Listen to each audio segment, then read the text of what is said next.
આ આનંદ ક્યાંથી આવે છે? સંતો મહાપુરુષો નિજાનંદમાં મસ્ત હોય છે, પોતાના આનંદમાં. હું મારા આનંદમાં મસ્ત છું, એમ તમે તમારા આનંદમાં મસ્ત રહી શકો.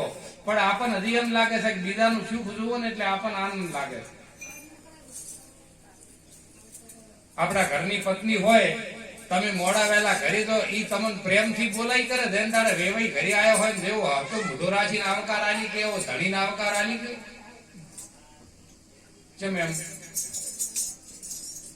આપણે ઘણખરાના મોઢામાં જો કોક આનંદમાં રહેતા હોય, બાકી ઘણખરા ઠેડ મારીને ફરતા હોય. એમ થાય કે જય ગુરુ મહારાજ કરવા. કોક આનંદમાં હોય તો વાતું કરવાની ઈચ્છા થાય, કોક હોભળવાની જિજ્ઞાસા હોય તો વાતું કરવાની ઈચ્છા થાય.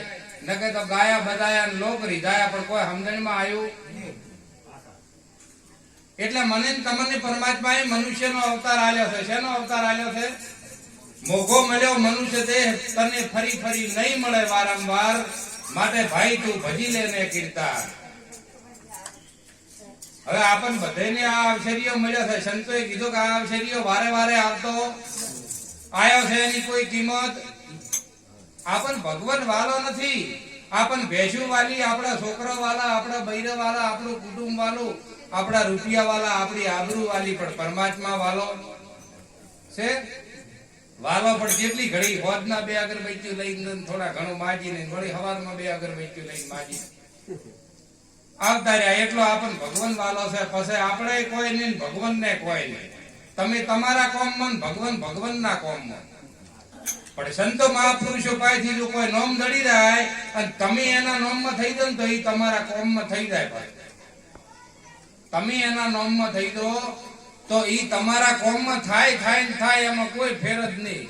પણ આપણને નોમ જડતું નામ તો સૌ કોઈ કહે ઠગ ઠાકર ને સોર, પણ ધ્રુવે પહેલાથી ભજ્યું તું ઈ નોમ હતું કોક ઓર.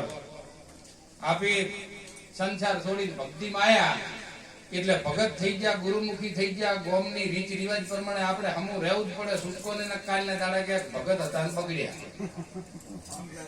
એટલે અકળામણ થી રહેવું પડે. ના રહેતા આપણે તોય ડોળ કરીને રહેવું, એના ડોળ કરીને રહેવું પડે. પણ હાસી સમજણ તો ડોળ બેહી જાય, આ બધો ડોળ બેહી જાય. ઓમાંથી ભગત ચેને કરવાનું છે? શરીર કોઈ દાડો ભગત થાય એવું છે? કારણ કે શરીર શુદ્ર છે, શરીર પોષ તત્વોનું બનેલું છે.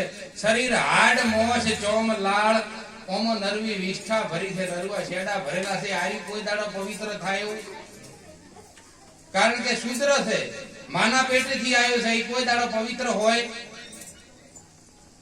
પવિત્ર આ નથી, પણ ઓમાં રહેવા વાળો છે ને પવિત્ર. આપણામાં કોક રહેશે પણ એની આપણને ખબર.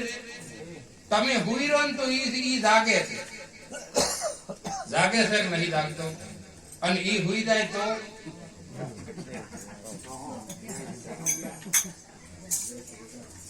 તો આપણે હવે એને ઓળખવો હોય, એને કોક જાણવો હોય તો એની હારે જોડાઈ જવું પડે. જાગે છે એની હારે. ઈ જાગૃત નગરીમાં ચોર ના લૂંટે, અહીંયા જખ મારે જમ દૂતા. કારણ કે આ કાયામાં 4 ચોર રહેશે. કૃષ્ણ ભગવાનની ગીતામાં કીધું કે કામ ક્રોધ લોભ મોહ તિષ્યંતિ તસ્કરા જ્ઞાન રત્ન, માટે તસ્માત તું જાગરહી. આપણી કાયામાં 4 ચોર છે. કો તો તમને કામના વિચાર, કો તો લોભના વિચાર, કો તો મોહના વિચાર. આ 4 ચોરના વિચારોમાંથી છૂટી કહેતા. કારણ કે આમાં 2 ધારા હેડે છે ને એમાં એક ધારા વિચારોની હેડે છે. જેની મન ભીધા કરે છે એટલે ઝેડ સડે છે. શું થાય છે? આવા ઝેર રે સડે છે મનને સંસારના, એ ગુરુએ આપી છે નૂર રે.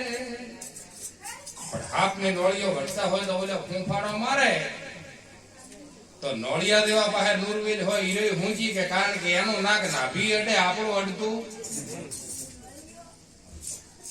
હીરો ઊંચી કે. આવી નૂરવેલ તો કોઈ પાસે મળી ગઈ હોય, ગુરુ મળ્યો હોય, નોમની નૂરવેલ દડી હોય, એ નૂરવેલ ઊંઘતો પહેલા ગમે એમાં ઝેર ચડેલો. કારણ કે કાળિંગો વ્યાપે મારી કાયામાં બેડી મારી બુડવા લાગી. કારણ કે ધાર કાળ સડે ને એટલે આપણને ન કરવાનો ધંધો કોણ કરાવે? કાળ કરાવે કે ના કરાવે? ઈ કૃષ્ણની વોહે પડ્યો